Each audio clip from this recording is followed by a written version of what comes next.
Life isn't perfect, and neither are we. Nope. But we know how to face our fears And have some fun. and talk about all the messiest things of life. Like the messiest things. Get connected to yourself, get connected to others, and get connected to the life right in front of you. This is The Connected Life with Justin and Abby. That's me. That's you. And you. So Abby shows up here and I go, what do you want to open up with? She goes, I don't know, enemas? I'm like, yeah, Thanksgiving. Let's share enema stories for Thanksgiving. Yeah, that's a great idea. I just was like trying to think of things in our lives currently that are funny. And enemas are hysterical. Well, it's like a regular old Comedy Central special in our household. Well, besides enemas, what's happening today? well, I will say the enemas have changed. Coffee enemas have changed my life. Nobody needs to know that. Thanks for joining us today. And if you haven't had a coffee enema, this episode is brought to you by Folgers. The fresh pod wake you up with Folgers in your butthole. Like, right? Not in your cup. Uh-huh. That's a terrible jingle. I feel like Folgers is going to send a cease and desist. I feel like you're so close to turning this off and starting it over. I totally am. I saw that look in your face. Oh my gosh, what did she just say? Uh-huh. All right. You know what I'm so excited about? Besides Folgers? Besides enemas that give you life. I am so excited because we are doing our Living Fully Alive course, and we have had so many of our students from last year sign up for this year's, which is amazing. That's like the best testimony you could hear, is that students who've gone through it already want to go through it again. That's so real. Best case scenario. But so actually, if you're an alumni and you're listening, we created a refresher code. So we had people willing to pay full price again for it, but we made a refresher code so you can get a discount. And this is one of the things that somebody wrote into us. Some of my earliest memories in life are hopelessness. Wanting to stop existing, wanting to run away, hating myself, wanting to disappear. Needless to say, hopelessness has been a constant companion in my life. This class changed everything for me. These 12 weeks have been the most hopeful, vibrant, powerful, joyful, and amazing weeks of my life. I'm actually crying right now, writing this, thinking about how much my life has changed. Honestly, I never knew that life like this was possible. And this is why we created the course, so that people could actually learn how to thrive and come alive and work through the stuff they've been stuck at. And so if you're there, we are doing a Thanksgiving Day sale. Black Friday. Here it comes. Friday. It's called Great Friday. Great Friday. Great Friday. Great Friday sale is what it's going to be. That is what is that called? The code. The coupon code. So at checkout, you can enter in Great Friday. You're going to save lots of monies. Yeah, lots of monies. We created this course to basically be like, you could do this instead of counseling. So it's much cheaper for counseling. You get like 5 sessions a month. Much cheaper than counseling. Yeah. And 14-week course. There you go. Yeah, 4 months. 2020, kick out a new decade, like start it right. Okay, now we're going to talk about something else, because Justin said, that's enough, Abby. That's enough. Let's talk about... I am actually really excited about the course, so it's hard for me to talk fast about it. But you want me to be done with it. Yes, you're done now. And now I want to talk about Thanksgiving. So everybody has their fun Thanksgiving stories. Today we're going to talk about the day of Thanksgiving and a lifestyle of Thanksgiving. Oh, double entendre. I don't think that's what that word means. Nope. But no, it doesn't. But we have Thanksgiving coming up this week, and everyone's preparing for that. And some of the most fun, memorable Thanksgivings are those that are the most disastrous. If you learn how to embrace life. Mm-hmm. And that's part of not only the day of Thanksgiving, but it's also a lifestyle of Thanksgiving. Yes. And so we're going to get into both things. We're going to get into not just surviving this holiday season, but thriving and how to approach it differently. Yes. And how that applies to approaching life differently. Oh, let's do this thing. But to get this thing going, all right, so first and foremost, we want to do a little dive into a little fun Thanksgiving story I had. Now, I've told this story before in a previous podcast of mine. But it's worth it. It is a very worthwhile story. Worth it. And if somebody out there can trump this, send us in your story. Oh yeah, we should read funny holiday stories. If you have a good holiday story, send it to us. Yeah, if you do for Christmas, we'll read some holiday stories. If you can write a short. They have to not be tragic. They have to be funny. And then my dog was ran over. Nobody wants to hear that. Take your sadness and go eat a chocolate bar. So anyways, in high school, I was invited over to my friend's house. And he said, it was my senior year. And he said, Justin, I want to invite you over to my Thanksgiving Day extravaganza that our family puts on. But I want you to know that if you come and participate in this, some of the craziest stuff happens and you're just going to have to brace yourself for it. And this is good life advice for everybody for Thanksgiving. Some crazy stuff's going to happen. Just brace. Yeah, just prep for it. Just know it's going to go down. Yeah. And I was like, it can't be, I'm thinking in my head, it can't be that unconventional. But maybe he's just embarrassed about, his family. Everybody's normal family dynamics we get embarrassed about. So I end up going over there. And we have a mom and dad, grandpa and grandpa, Uncle Tippy and his wife. I don't know. It was like his Mrs. Tippy. Mrs. Tippy. No. He had like this extra. What do they call it? Names.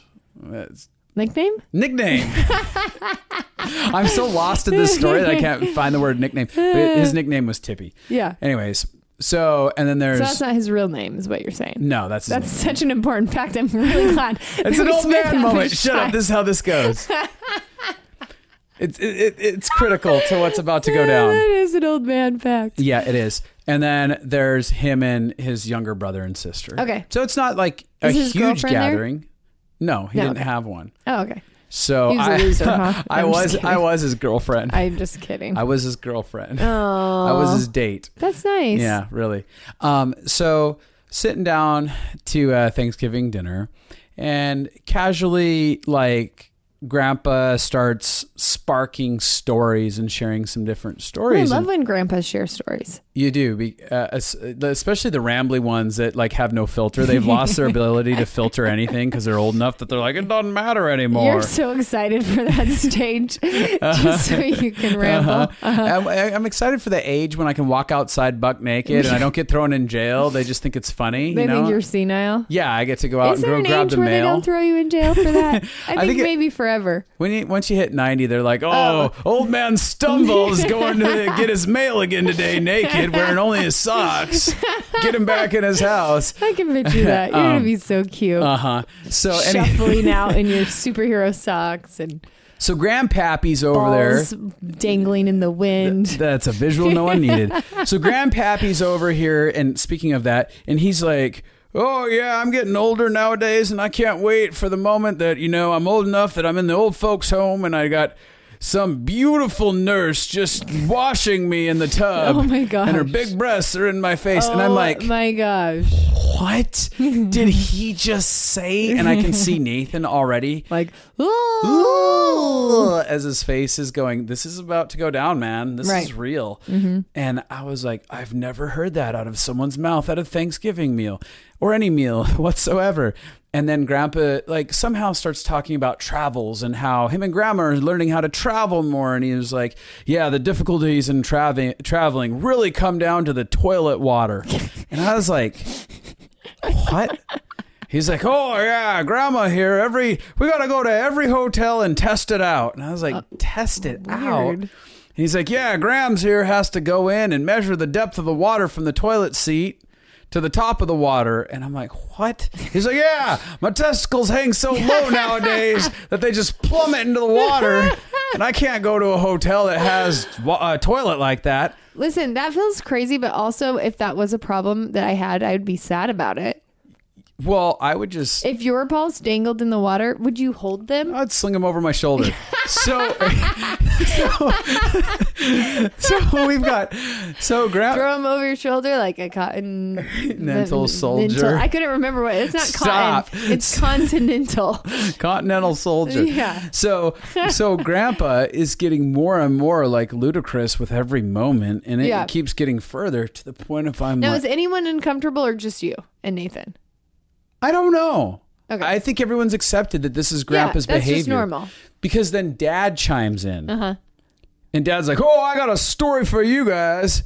And Nathan like has this face like, "Oh no," because Grandpa's lost his cork, and now Dad's gonna go uncorked. And he was like, "Oh yeah, when Nathan lost his virginity, oh my gosh, I heard him downstairs, and he was squealing like a woman." And he's looking, and he's like, "What is happening to my life right now?" You're thinking, what does this have to do with Thanksgiving? And so everyone's laughing, and I'm kind of giving. You don't know what to do. Do you laugh or not laugh? Part of it's funny, and part of it's like I'm giving a half-hearted chuckle because I'm like, I don't know, will I get kicked out of here? And this is also the most beautiful train wreck ever. I love this. So I have to look at it. Story continues. Shenanigans of that sort continue. I don't remember all the stories. Yeah. Those were the ones that left impact on my brain, on my young developing mind. But this is the part where like the whole story takes a turn for the worst. I'm sitting there, and this cat walks by, and it's like meow meow meow meow meow meow, doing its cat business on Thanksgiving. And all of a sudden, Dad just starts ranting about this cat. The cat marks its territory everywhere. It's just pissing on everything, and he's just grumping up and down on it. And Uncle Tippy's like, "Well, I got a solution for that." And I'm like, "What is happening?" And he goes, "Justin, go get me that cat." And I was like, okay. He's like, "Nathan, get me my jacket." Which is a weird recipe. I'm like, jacket a cat and jacket. Okay. Yeah. And at this point, we have the pie out, and the pie's just been cut, and it's just... It's dessert time. It's dessert time, and people are like getting the pie passed around and stuff, and there's like a paper plate for Tippy's pie that hasn't had the pie on it yet. Yeah. And so Tippy's like, "Give me that cat," and gets a coat, and he shoves his cat down the sleeve of this coat. Which in a different situation would probably be cute.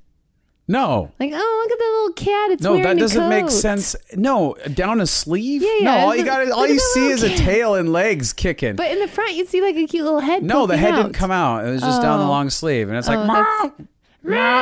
wondering what's happening. Oh. So Uncle Tippy pulls out. I have a much cuter imagination in my mind. So Uncle Tippy pulls out a razor blade, and he continues to right there at that very moment give the cat surgery on its testicles. Oh my. Because that's just what you do on the farm, and that is how you go about neutering a cat or an animal on the farm. Thanksgiving at the table, he neuters this cat, and the testicles are now sitting on that plate where the pie should have been. I am screaming. Nathan's screaming. Wait, you're screaming? Oh, yeah. I was like, "What are you doing? Stop it. This is insane." I'm feeling empathy pain, sympathy pain. Oh, yeah. I'm rolling around on the ground. Nathan's rolling around on the ground. You guys are? Pulls the cat out, throws it on the ground. The cat's screaming as it's going on. It puts the cat out, and that's the last time they saw that cat. Surprise. That cat left. It was smart. I'm sure it didn't die, but it was done. It was done. It was I'm done with the family. With you. I'm done with Thanksgiving. I'm done with you. Now, if you guys have a story that can beat that, fine, top it. If not, well, then enjoy this story that's destroyed your day. And at best, all you guys get to walk away going, "I have a way better family circumstance than what I thought I previously had."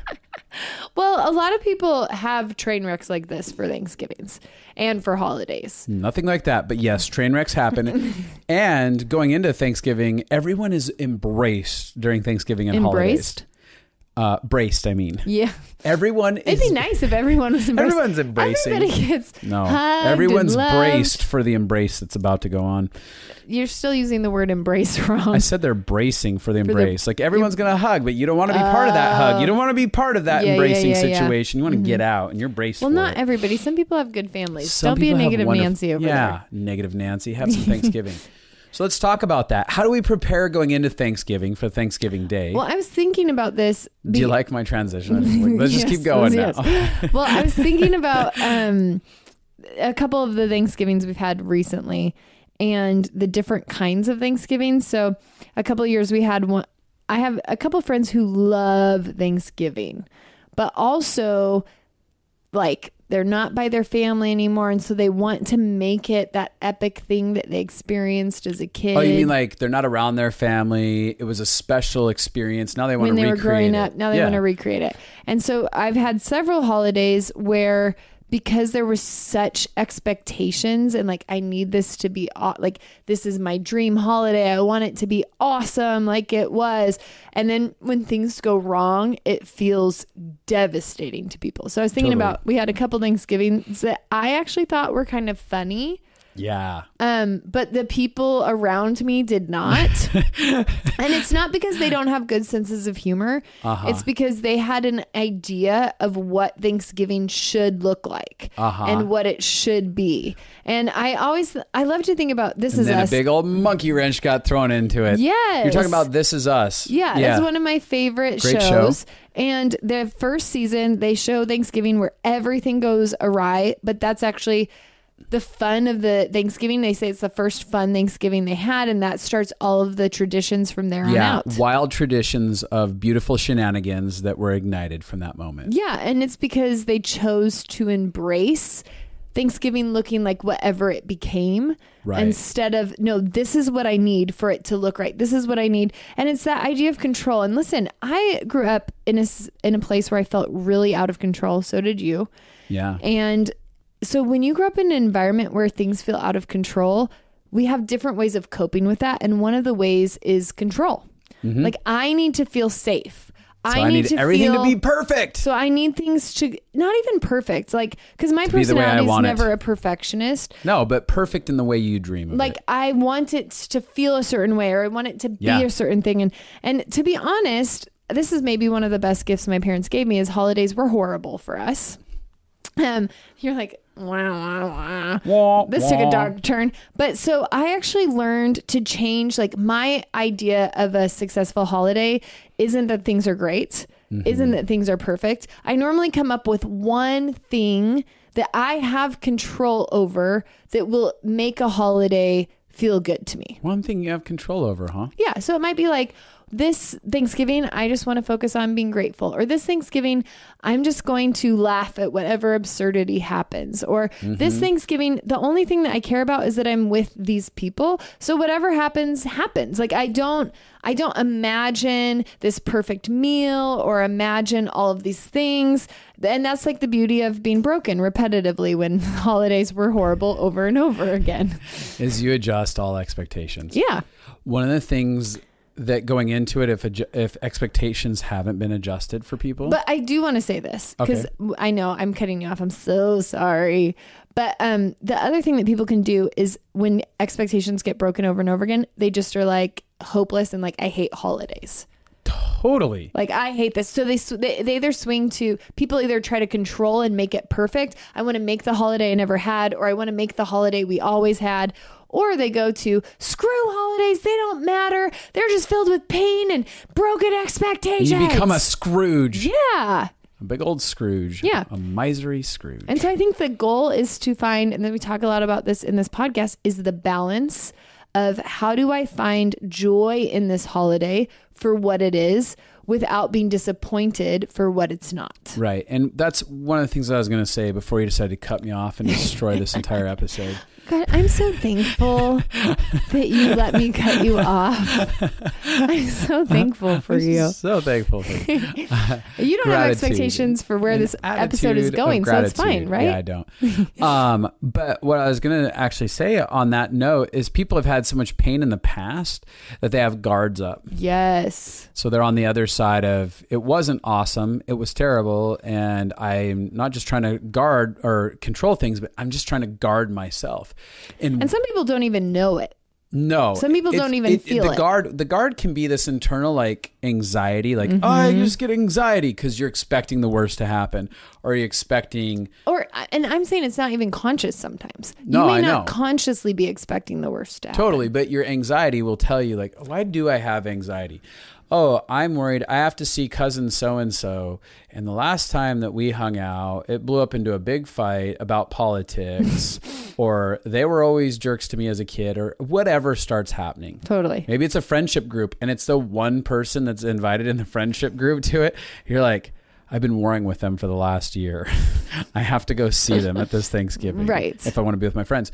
But all of it is either you can feel anxiety or tightness in your chest, or almost your muscles are stiffened up. Or you can just feel like numb, like I don't care. Yeah, like I don't even care. I don't want to be Apathetic. here or whatever. I guess I have to go to this. Mm-hmm. We're not actually choosing in when our guards are up. Yeah.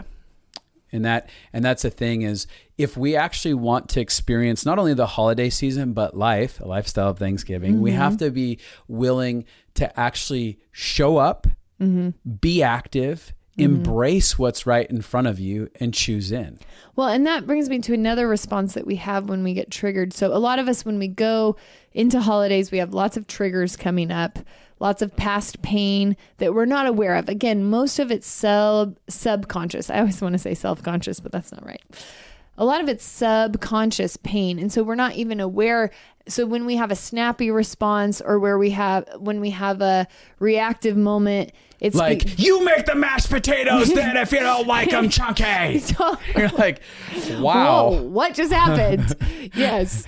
Nobody ever appreciates my mashed potatoes. It's so true. It's like that. It's because people are bringing a lot of heightened emotions, because we all think holidays are where you're supposed to feel loved and you're supposed to feel safe, but that's not most people's responses. And so one of the things I was going to say is another way that lots of people trigger and they miss out on what the beauty is they get busy. That's how they trigger. They're like doing things nonstop. So like they like cook the meal and they're like cleaning the house and they're doing all the things, and they're not even actually involved with anyone. There's a bunch connecting. of moms out there that are like, is that me? Totally.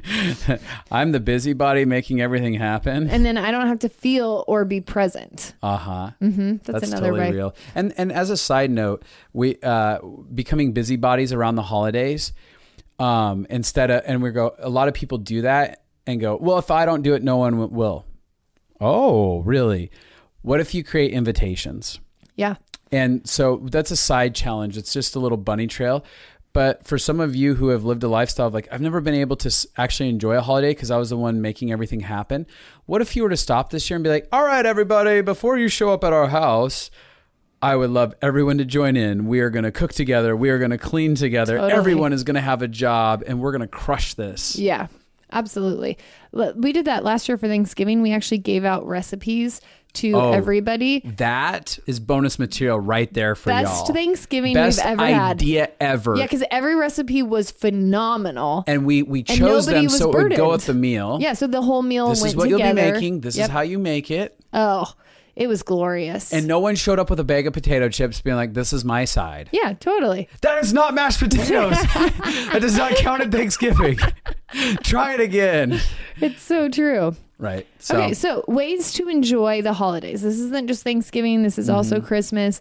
I try to find something that you can feel powerful in. So if you have a lot of pain in the holidays, find one friend you really like and do something fun with them. Like let's say that maybe I'm not around family and my friends are all out of town for a holiday. I'm going to be like, okay, what can I do to make this fun? Oh, we're going to go to a movie on that night and it's going to be this movie. And so then I have something to look forward to. Or I'm going to cook this food I love. So I have this to look forward to. Bring a bottle of wine.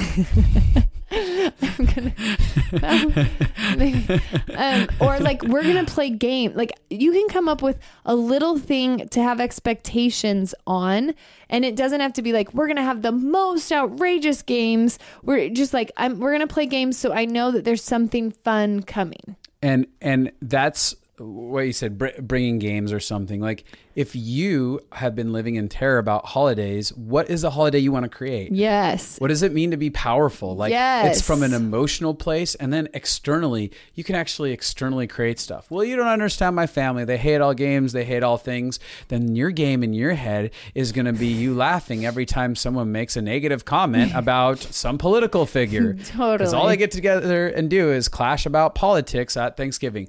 Well, I'm going to laugh in my head, and I'm going to count how many times that happens. Yeah. And I'm going to, sneak away to have a sip of some hard liquor every time I do it. Just great at drinking game. Drinking game. But one thing that we don't recommend addictions, but one thing that I do say is have boundaries before you have an explosion. That's a good thing. So what does that mean? If you can only handle being around your family for 2 hours, then leave after 2 hours. And don't do it because you're huffing and puffing and you're angry because you pushed yourself past your boundaries. Don't do it because now you're yelling and screaming, you guys don't hear me! You don't care! I'm tired of politics! Like, don't wait till then. Have boundaries when you still have love. Totally. Have boundaries when you're like, hey, I'm going to have to leave at this time. I want to make sure that I get to enjoy and be here. But what happens? What happens when they say, why don't you want to stay the rest of the day with us? You say, because I love you guys so much that I want to love you when I leave. And I have the capacity for 2 hours. And I have the capacity for 2 hours. Make up a wild white lie. Let's teach them to have addictions and lie for boundaries. This is a good podcast. Sure, whatever, Yeah. It's good. Cover it all up. But one of the things is that days are actually ruined by reactions rather than by embracing it. And part of what you're saying here is that rather than get to the point where I'm reacting to this situation, I'm actually learning how to embrace it and build the experience that I want to have. Yeah. And I'm like a big person and we've talked about this before, like putting myself in timeouts. Uh-huh. So if I need to, I will put myself in a timeout. And a timeout, if it's a smoke break, it's a smoke break.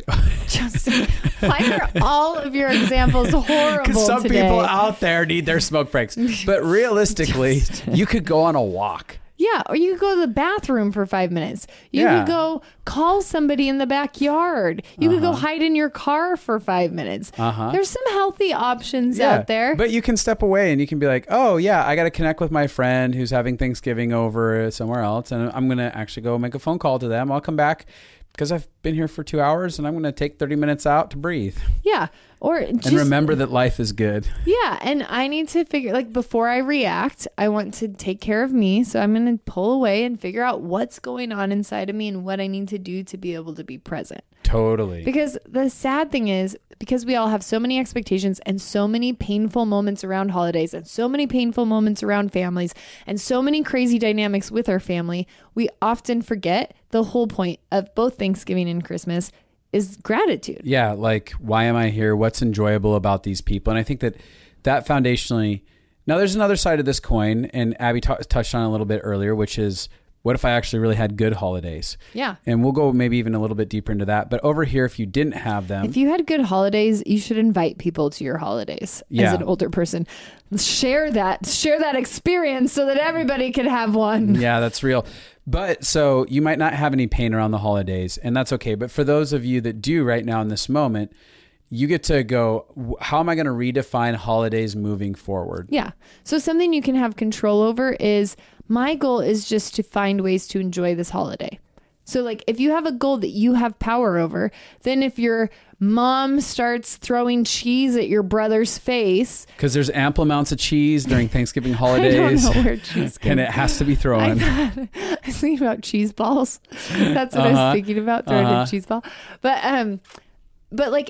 if something feels crazy and your goal isn't to have perfect and your goal isn't to protect, if your goal is literally how can I still enjoy this and be present, then you can be successful no matter what is going on around you. And as a side note, sometimes the ways we make stuff fun is by being the person that injects the funny story. Yeah.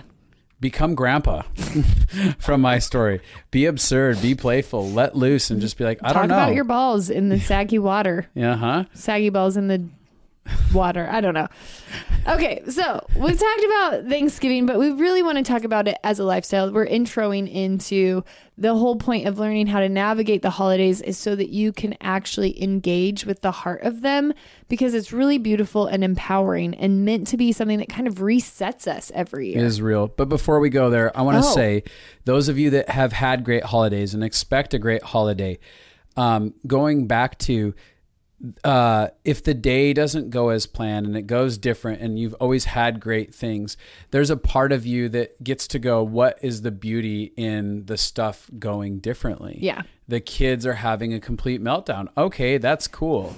Like, this will be a funny story this one is day. going to be a funny story. How does this all be part of the narrative? Because you get to decide, like, I was thankful for this, and write a narrative of this was amazing.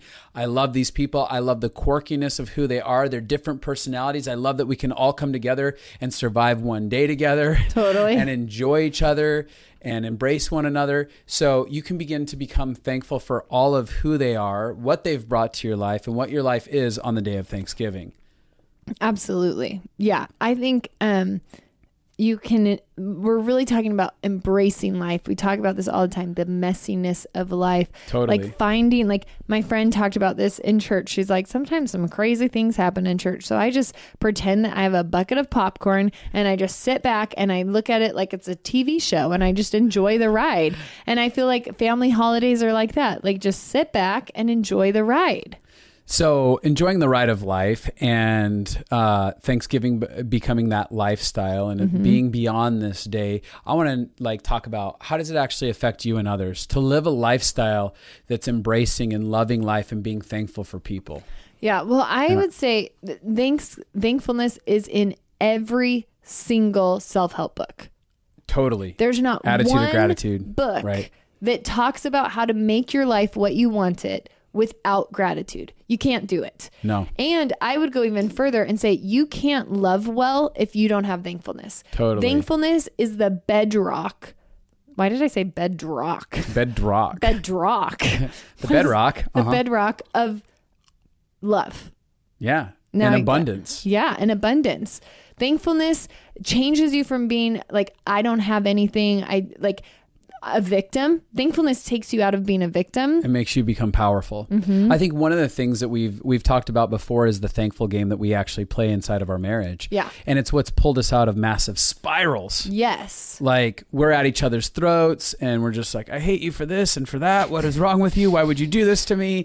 And we're slowly, it's slowly getting darker and darker and darker, an exchange that we're having, all simply because we're not seeing each other rightly. We're not seeing each other through the lens of love. And so we jump into the thankful game, which you initiated. Yeah, absolutely. Because I was a grumpy Gus when we got married. I'd be like, this is crap. Let me tell you about everything that sucks out here. It's so true. And it's glass half full, half empty. Yep. And that's not a personality. I think we all have tendencies. So I think certain people's tendency is to shove pain down and see the glass half full. Certain people's tendency is to magnify what you don't have and that you have lack. The glass is half empty. But its tendencies are not personnel. Like that's not like who you are. Right. It's like, oh, I naturally gravitate towards this. Knowing your tendencies so that you can know how to become who you're made to be is really vital. So whether you are on either side of the thing, my words are like stumbling. They're like, well, either side of the coin. Yes. The goal is that you actually practice this art of learning how to be grateful. Everybody can change their life that way. Yeah. So when we would play the thankful game, all of a sudden you would initiate like, all right, let's talk about just one simple thing we're thankful for. And you'd say like, I'm thankful for toilet paper. I often start with that because that is a very real thing. And I'm like, I'm thankful for gas in the truck so that we could get somewhere. And I'm thankful for AC. That's like legit. I'm so thankful that I did not grow up in like the pioneer days. Yeah. I'm thankful for clean water. And we just start going back and forth. And then it evolves into what am I thankful for about you? I'm really thankful that you're so playful. You have brought so much joy into my life. I giggle and I laugh and I feel like a little schoolgirl around you. I'm thankful that you're good to look at.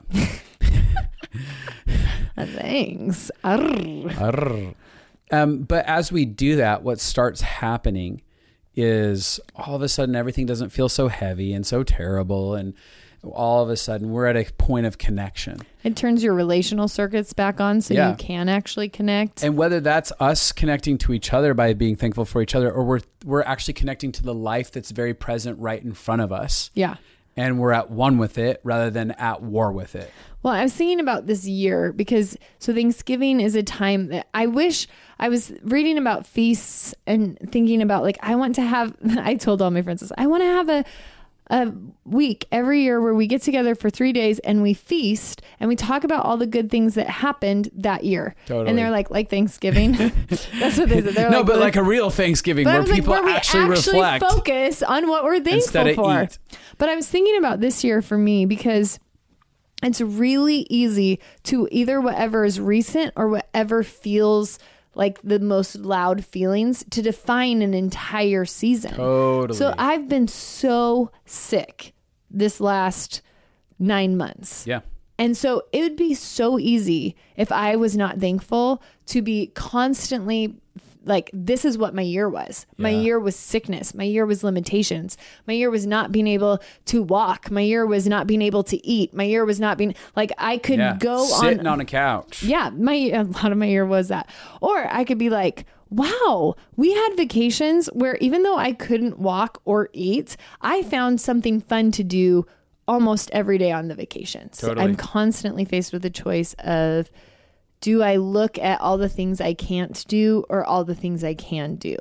And depending on what I look at, I either feel really lucky or really victimized. Totally. So even this year being like, oh, the testimonies we've heard of people a year later saying this has changed my life more than anything, this course, and people wanting to do it again. I can be like, oh, I can be really thankful that even though I was sick, we were able to release something that helped people's lives. Totally. So it's this constant thing of, what am I going to choose to feast on? Now, that being said, feast, huh? Pun intended. Thanksgiving, huh? That being said, I have also done the opposite of this, which is be so thankful that I don't notice that things are really horrible. Oh, we call that denial. Dun, dun, dun. So there are some of you that will actually engage denial as a way to suppress the reality of pain.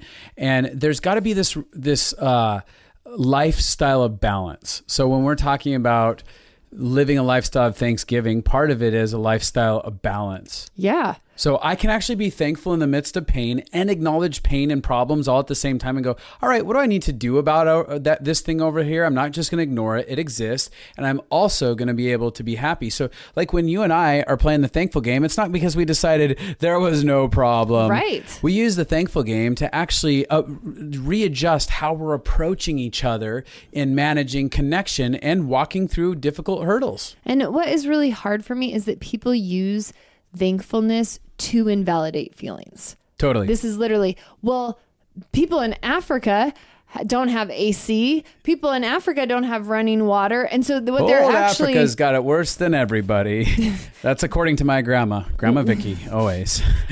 And there are places that are much worse than here in America. So there's no entitlement. But what I'm saying is, you can in any situation see something that could be worse. Totally. Always. There's always a worse thing. And so if you are constantly like, well, I'm just thankful that this didn't happen, or I'm just thankful for this, and you use that to beat your emotions down, it actually causes really big neglect inside. And it compounds the problem. And abandonment. Mm-hmm. It compounds it. And then it becomes a massive explosion. Yeah. And then you have like me. So later on, you're setting fire to all of Thanksgiving.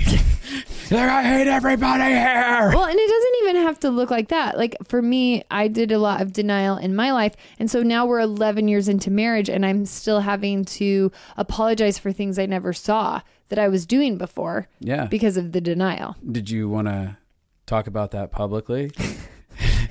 You want to go ahead and validate Justin publicly? I'm kidding. She's looking at me like, is this serious? Well, I was like, I can. No, I literally was like, I can. I got it for days. Like once I take ownership, I take ownership. I'm ready. Yeah. No, I'm just being playful. And so the idea would be like, I can hold that this year was painful and I can hold that some really beautiful things happened in it.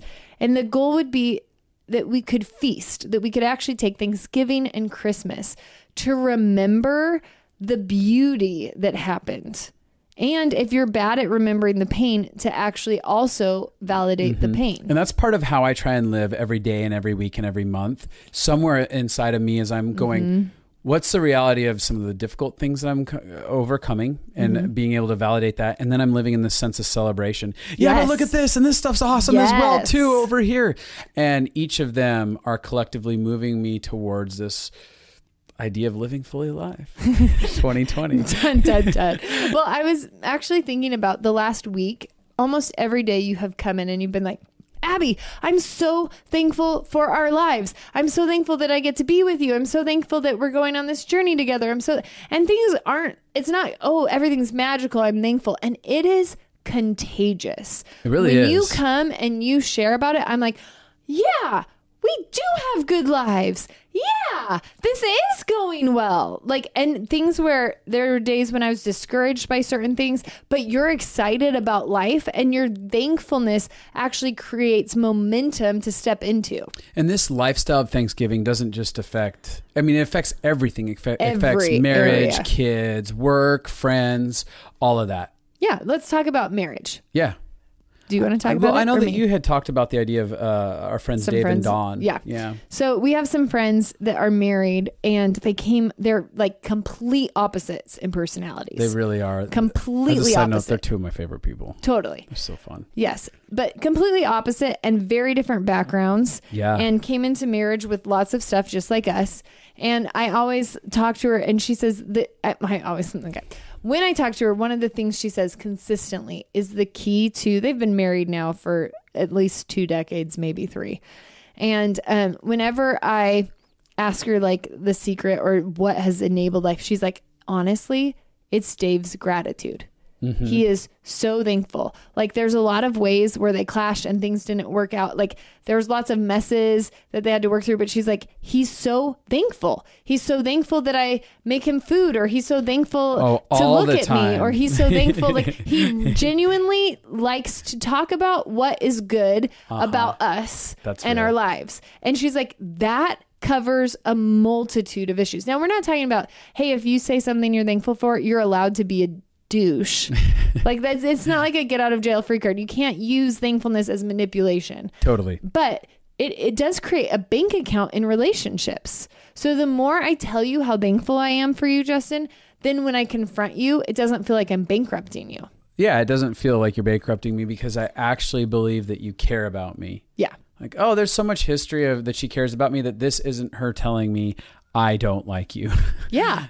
Absolutely. That's real. And I think that a lot of people who come into my office, one of their biggest gripes when we talk about their childhood is that their parents were never happy with them. Oh, yeah. That's right up there at the top because parents were always like, you need to get it together. You need to get better grades. And it was constantly... And a lot of correction, which makes sense. And correction isn't bad, but it wasn't mixed with Thanksgiving. Yeah. So it wasn't them hearing a whole other side of what their parents really felt. So there's parents that are like, oh my gosh, I adore my children. But the kids are like, I didn't even know you liked me. Oh, I know. You told me everything that sucked about me. And so the byproduct of not living that lifestyle, even with your kids, is later on, they're like, I don't even know that my parents cared. And all I felt like is I was a burden. Mm-hmm. And so if that had been mixed with immense amounts of gratitude and also a correction, they would have been like, yeah, my parents love me and they didn't let me just get away with everything. Yeah. And I think that parents can forget to be grateful with their words. And I think this is a common misperception. Words are not a love language. I mean, they are a love language, but that's not, people kind of are like, well, I'm just not words of affirmation. I just don't, that's not how I operate. No. Words matter whoever you are. Yeah. It doesn't, words you may have made change a decision things. They change your to thoughts, act they as change though your feelings. Words don't matter. Yeah. Along the way where you went, I don't want words to matter because they're too painful. They're too scary. Mm-hmm. They created a lot of places where I trusted someone and then they used it to betray me. Right. So I'm just going to, actions are going to speak louder than words. And that's actually a concept people have. Yeah. But then I didn't know like a million times someone was sacrificing for me. Yes. And they never once told me they liked me. So I was like, the guy's a jerk. Totally. So we want to just remind you, parents, and in relationships, like actually being grateful changes the culture. You want to change the atmosphere in any room, in any, like, it's one of the things I do if I'm in a group of people and it feels like kind of a sticky atmosphere, like maybe people are ranting and I'm like, oh, I don't care about this. I might like wait for a natural place. I don't want to take over and control the conversation, and then be like, hey, what is everyone's favorite thing about the person next to them? Or what is something good that happened to you this year? Or what is one thing you're thankful for? Like, and when it's like, it builds momentum. When people start sharing in a room, you hear something that someone's thankful for, and then you respond. It like builds up. Thankfulness creates love and hope. It really does. When we talked about, I wanted to address a couple other spots, work and friends.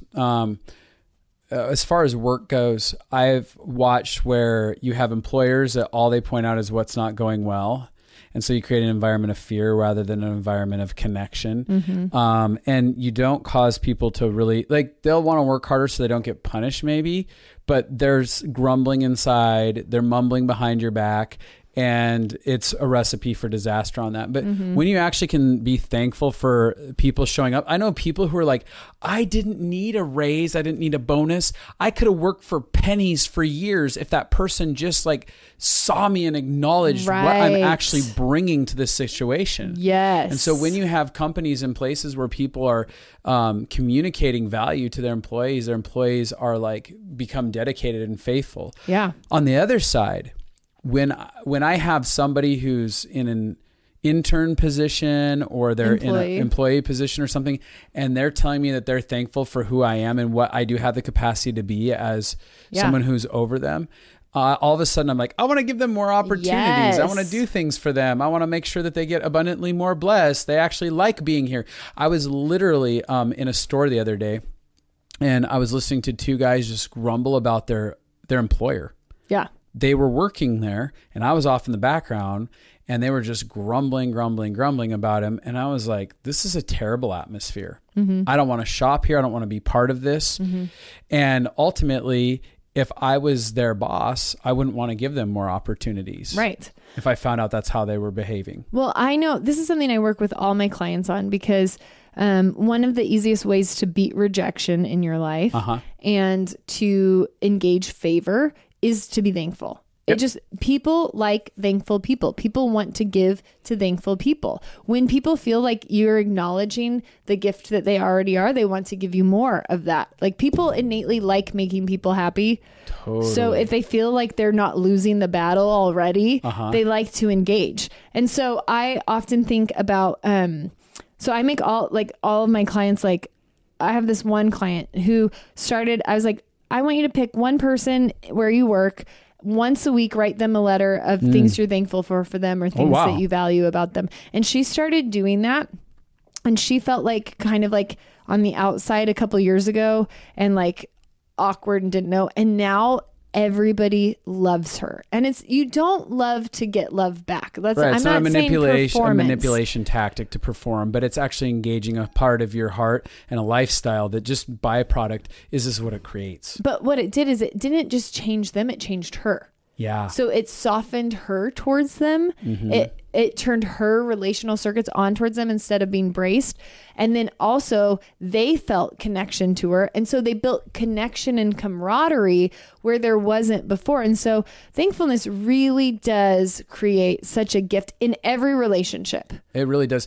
That makes me, just a really quick side story. It reminds me of my early days in Los Angeles. I was working on a set called Overhaulin', and I was a production assistant at the time. And it was all male crew, whether it was in front of the camera or behind the camera, one woman in front of the camera. And then there were 3 women in the office that were producers, right? And they were known by the crew as the 3 office bees. and they were aggressive. And there was one key one, the head one, who she was always aggressive. The head bee. Mm-hmm. Buzz, buzz, buzz. And the day I got there to the set, my first day of working, I got real quick the dynamics that were going on. And so I actually ordered her flowers and the other 2 girls flowers. And it was like, you're an amazing gift to this place. Thank you so much for all the hard work that you do. Because I was like, I'm going to come in the opposite heart of what everyone is doing.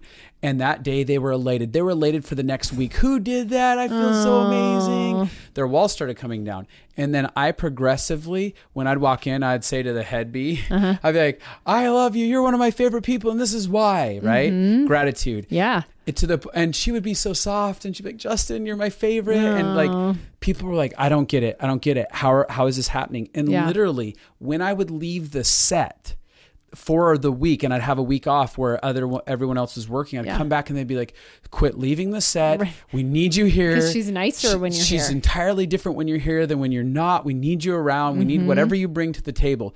And when you're talking about favor, like it literally granted me favor, not just with her, but the entire set, because I was able to, not manipulatively, I was genuinely wanted to see love delivered. Yeah. And the byproduct was a whole set that was like, we like having you here. Don't leave. Totally. Now, if you do this with mixed intentions where you're actually... It's felt. People feel it. Yeah. And they're like, oh, that's so skeezy. Yeah. And that's so and they will fake. actually hate you for it. Right. So it's a heart transformation that takes place. Yeah.